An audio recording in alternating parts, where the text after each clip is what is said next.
Greetings, Tenno. Prime Day is here, and after languishing in the void for years, Lavos finally gets his day in the sun.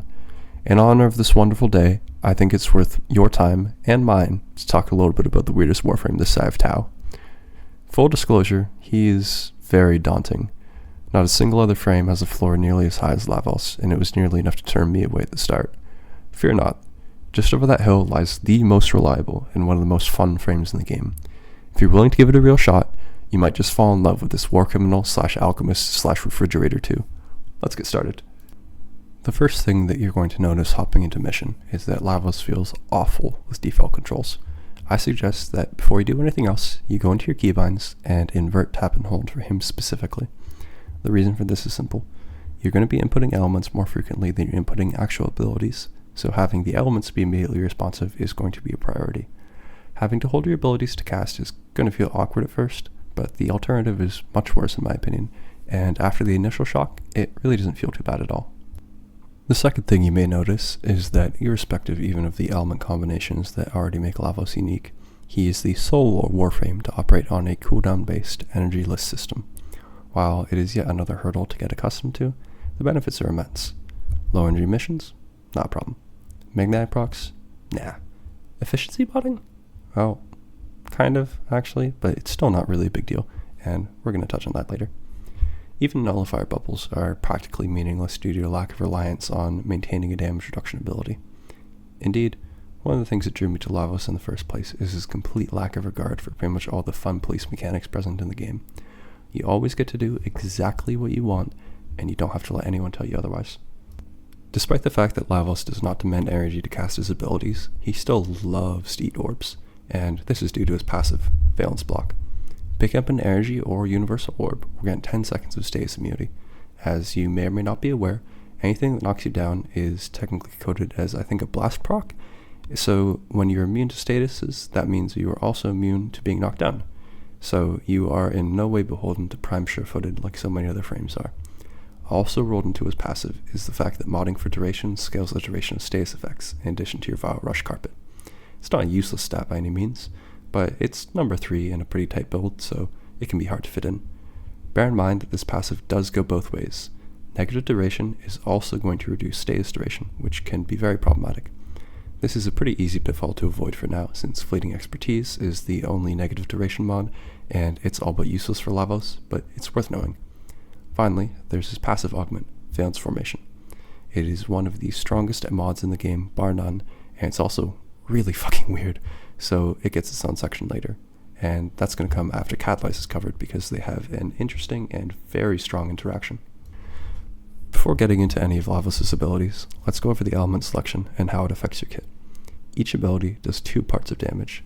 The first is its native element, and that is the same element that each ability donates to your combinations. Ophidian Bite is Toxin, Vile Rush is Cold, Transmutation Probes is Electricity, and Catalyze is Heat. Half of the damage of each ability will always be in its native element, and it will always apply that status. When you infuse an element, your next cast will gain an additional 100% of the ability's base damage in the form of the infused element. For example, a Heat-infused Ophidian Bite will deal half its damage in Toxin, half in Heat, and will apply 1 stack of each status. When you're playing Lavos, you can't be lazy, and that is because if you neglect to infuse an element, you are effectively getting half of the effect of each of your abilities. If you want to, you can always infuse the same element that the ability does, so you'll be missing out on 1 status, but you'll be dealing full damage.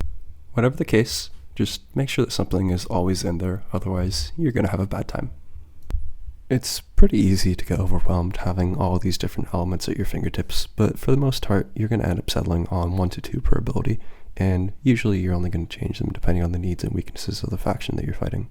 Against armored enemies, for example, I really only ever use Corrosive on Vile Rush. On top of that, the input combos will quickly become second nature because Lavos is a very active frame, and you're going to be pressing each of them a lot during every mission. For his abilities, I'm going to post a screenshot of the wiki for each to detail their stats, so if you want to, you can pause and read that, or alternatively, just visit the excellent wiki yourself.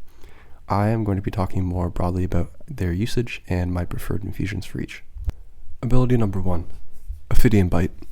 This is your Toxin ability, and it will quickly hit all visible enemies in a frontal cone on an 8-second cooldown. Enemies that you hit are open to melee finishers, and you are healed for a portion of the damage done. If cast in the air, you will quickly descend and execute the ability once you touch grass. Its augment, Swift Bite, increases its range additively with range mods, and allows Ophidian Bite to reduce all of your ability cooldowns when you hit 4 or more enemies. It's a good augment, but I personally prefer the non-caster playstyle, so generally I don't use it. Without the augment, Ophidian Bite usually sits in reserve for when I need a quick heal or a quick element swap for Valence Formation. Ability number 2, Vile Rush. This one is your quote ability, and I would actually argue your most useful. On a very short 5-second cooldown, you dash forward and spray vials in your wake that fan out and shatter, leaving behind a lightly damaging field that continually applies cold procs and your infused status. Due to its cooldown, range, and duration, Vile Rush is an incredible ability for spreading damage vulnerability statuses. Which one you're going to use depends on the faction, of course, but nothing in your kit applies viral, corrosive, or magnetic stacks to as many enemies as quickly. The dash can be cancelled at any time with a jump, and mastering it allows Lavos to cover large distances faster than many frames. Cancelling Vile Rush early also causes all the vials that you haven't yet released to be dispersed in a circle around you. The number of vials release scales with range, as does the maximum distance, unlike other frames, whose dashes usually scale with duration. Finally, it is a shockingly good crate buster. At the end of the dash, be it premature or due to natural causes, you will release a 9-meter radius explosion that will apply both status effects and a small bit of damage through walls. While it's nothing compared to Zakra's abilities in this department, it is quite respectable in its own right and requires no specialized build to achieve. The elements I use most for Vile Rush are magnetic and corrosive. Ability number 3, Transmutation Probe. This is your electrical ability. It is your second source of widespread status application, and it is the only way to affect your cooldowns if you don't mod for Swift Bite. On a 10-second cooldown, Transmutation Probe sends out a small drone that projects around a large sphere, quickly stacking status on enemies that it passes through. The drone is affected by gravity and by all obstacles, which unfortunately makes it prone to getting stuck regardless of how careful you are. Ammo pickups and orbs that the field passes through will each be turned into their respective universal counterpart.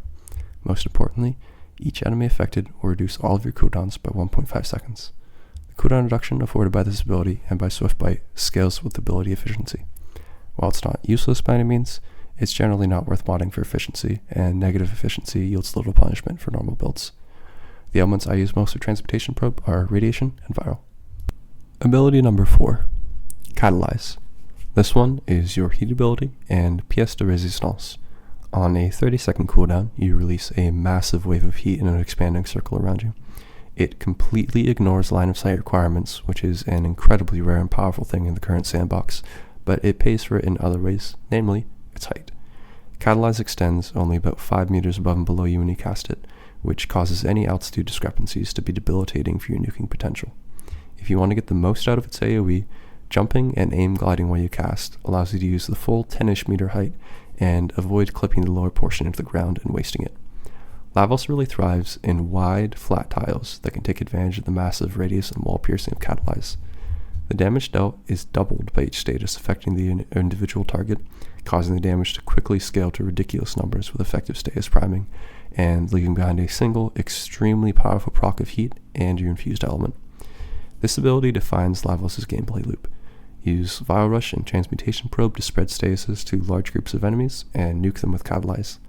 I like to infuse gas in most cases because the overlapping gas clouds help to bring down tougher units and larger crowds, but there is a very strong case for heat infusion, especially with a specific build using Valence Formation and Archon Vitality. Finally, let's discuss your secret 5th ability, Valence Formation. You should always use this mod. Whether you're intending to play as a caster with Swift Bite, as a weapons platform, or a more balanced playstyle, this is by far the most powerful mod you can use and will always deserve a place in your build. Upon casting an infused ability, you gain a 20-second buff that grants 200% of that element as bonus damage. This element will never combine into modded elements, and it guarantees its respective proc on each hit. Every single one. Every shotgun pelt will apply the status, every tick of a beam weapon will apply the status. This does not interfere with natural status application either. The elements you have modded and their procs are not being overridden, nor is their proc chance diluted by the elemental buff. If your bullet would have proc slash before, now it's going to proc slash and heat. The 200% bonus damage does not scale with strength, though the 20-second duration does scale with duration. And if this was all that Valence Formation did, it would already be one of the best mods in the game, but it doesn't stop there. That 200% elemental damage also counts as a modded bonus damage for status effects caused by your abilities. Due to Catalyze being your only real damaging ability, the implications for the rest of the kit are pretty negligible, but they are massive for Catalyze itself. Those gas clouds that you spawn from the ability are now going to be doing triple their damage, enabling crazy AoE nuking. This is why a heat-infused Catalyze can be so strong too. While infusing any other element would triple just half the effective status damage, infusing heat means that all of the damage over time is being scaled by the augment due to the native heat damage. With Archon Vitality, the heat-infused Catalyze will deliver 3 heat procs that each do triple damage, effectively increasing the already ludicrous damage over time by 4.5 times. Do note that there is no buff snapshotting here. The damage bonus from Valence Formation is live updated, which means that if you change the damage type by casting another ability with a different infusion while the enemies are still melting, you will lose the bonus damage and do significantly less overall. Wait until the enemies are dead, or until you lose patience and want to move on to the next group. So, that's one of your mod slots spoken for, so let's talk about the other 9 ones. Lavos cares about 4 stats mostly: strength, range, health, and armor. If you can spare an Umbral Forma, the triple Umbral setup is extremely good, loading up with massive amounts of 3 of those stats. Like with any other health tank, Adaptation is an absolute necessity. Blind Rage can be used with little penalty, and Overextend and Stretch cover range needs. The Aura and Exilus slots are flexible. Personally, I like to follow the KISS ideology, which, if you're not familiar, stands for Keep It Simple Stupid. So I run Growing Power and Cunning Range just to load up with more range and strength. If you want to play a cheaper build, you can skip the Umbral Forma and swap out the Umbral mods for Archon Vitality, Precision Intensify, and either Steel Fiber or Health Conversion. Even if you have the ability to play Umbral, this setup is going to do a decent bit more damage in exchange for a huge cut to your HP. It's worth considering, for sure, but I prefer the tankiness of the triple Umbral setup. For Arcanes, I have been running Molt Augmented and Arcane Bellicose, though either can be swapped to a number of choices. The short list for that includes Arcane Grace for no nonsense and no thinking tankiness, Arcane Avenger for funny numbers, and Arcane Impetus because I wish it was worth the effort to use. Recently, I have gotten my hands on Arcane Ice Storm too. With the amount of strength this build has, Duration is going to be a very effective force multiplier at this point, and Ice Storm provides a similar amount of power to Arcane Bellicose at max stacks with a number build, which makes it very powerful. It does, however, require some diligence to maintain its stacks, as although Vile Rush is great at stacking cold procs, it doesn't do it super fast, and it can be easy to kill the affected enemies before they fully freeze. With all the technical hoo-ha out of the way, I'd like to talk about what makes Lavos so fun. First, and most obviously, Catalyze is fucking awesome. The sound effect is sick, and the setup required to get a good boom makes it much more satisfying than other nuking abilities. Secondly, and this is something that I haven't really seen people talk about, is that Lavos emphasizes each pillar of the game far more than any other frame that I played, both in mission and out. With most frames, you pick a dedicated playstyle and you stick to it, whether you're a casting nuker or a weapons specialist. The slew of energy restorative effects in the current sandbox means that caster frames can spam to their heart's content. Meanwhile, weapon specialists are hitting, a buff or 2 every minute or so, and otherwise generally ignoring their abilities. Lavos doesn't get that luxury. His cooldowns, although short, necessitate gaps in your ability usage that are best filled with gunplay. Effective gunplay requires constant ability use to maintain your damage buff and ensure enemies are primed and armor stripped. He even encourages movement more than other frames. The various animation locks of double jumps, rolls, and bullet jumps are a perfect way to mask the input delay from hellcasts, or to infuse elements without disrupting your other inputs. Movement, abilities, and gunplay are all interwoven and made important in a way that few other frames have been able to fully tap into. Outside of missions, Lavos encourages thoughtful and expansive buildcraft. He can use a status primer and more general use weapons, both to great effect. He benefits from a wide assortment of companions and their mods, and has 2 very distinct and powerful builds of his own to choose from with his incredibly well-designed augments. Each piece of your loadout is essential, distinct, and flexible. I'm going to outline one loadout that I really enjoy to highlight some of the synergies, and maybe give you some ideas on how to build Lavos outside of his own mods. For this loadout, we are going to be rocking the Trumpeter Prime as our main weapon. While it doesn't abuse Valence Formation's force procs the way shotguns and beam weapons do, it does proc twice per shot. once on the direct hit and once on the small explosion. I generally like to have Corrosive loaded for super quick armor stripping, taking advantage of 2 Emerald Archon shards for full strippage. For our melee, the Glaive Prime is the weapon of choice. While it could be used as a primary and overall do better than the Trumna, it's too strong and spamming it is too tedious to be really fun for me, so I prefer to use it largely as a support weapon to enable some companion mods. Speaking of the companion, this build will be using the Panzer Vulpaphyla. While it's a generally excellent pet, it comes with a few interesting synergies that I find really fun. First, Viral Quills is an amazing viral primer, as we all know, one that works very well with Synth Deconstruct. While that is already a pretty useful mod for stacking Arcane Blessing or using with Equilibrium, it has 2 additional functions on this build that are super useful. First, the healing orbs dropped can be turned into universal orbs with Transmutation Probe, allowing for a very consistent and usually permanent uptime on Valence Block status immunity. Second, the set bonus that auto reloads holster weapons plays well with our primary and melee combo. Because you're not dual wielding with a pistol, throwing the glaive holsters your weapon and allows it to reload in the background. Due to the Trumna's massive magazine, even just a throw or 2 reloads a pretty significant amount of ammo, allowing you to keep going without downtime. I try to use the glaive for big targets, saving fodder enemies for a quick charge on the Trumna's powerful alt-fire. This cadence keeps you pretty much ammo neutral, and means you will very rarely have to stop to reload. And if you do, you can always just spam the glaive a bit longer to top off. Finally, using the Panzer allows access to Martyr Symbiosis, which is incredibly useful. Lavos' deep health pool and strong armor mean that you're usually getting chipped down, and often have enough time to react and heal with Ophidian Bite when you're in danger. But some enemies, such as Blitz Exami, can somewhat easily one-shot you in higher level missions. Martyr Symbiosis provides a very handy cheat death to act as a safety net in these instances, allowing you to easily heal up and continue fighting.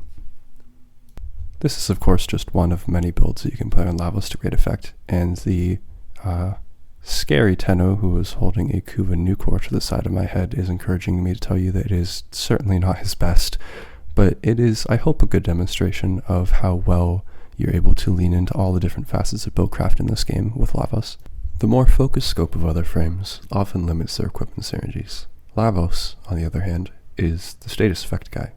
That ubiquity offers nearly boundless freedom with his loadouts, and makes him a stable foundation upon which to build any weapon you like. So there you have it. That's Lavos. Fun, fast, tanky. The Herald of Early Onset Arthritis is one of the best designed frames in the game, and I have hardly been able to put him down since the end of his 3rd trimester in my foundry. Lavos Prime looks absolutely amazing. I can't wait to get my hands on him, and maybe, just maybe, I'll even see a 3rd Lavos player out in the wild with a spotlight afforded by his release. Maybe it'll be you that I see out there. Thank you for watching. Godspeed, Tenno.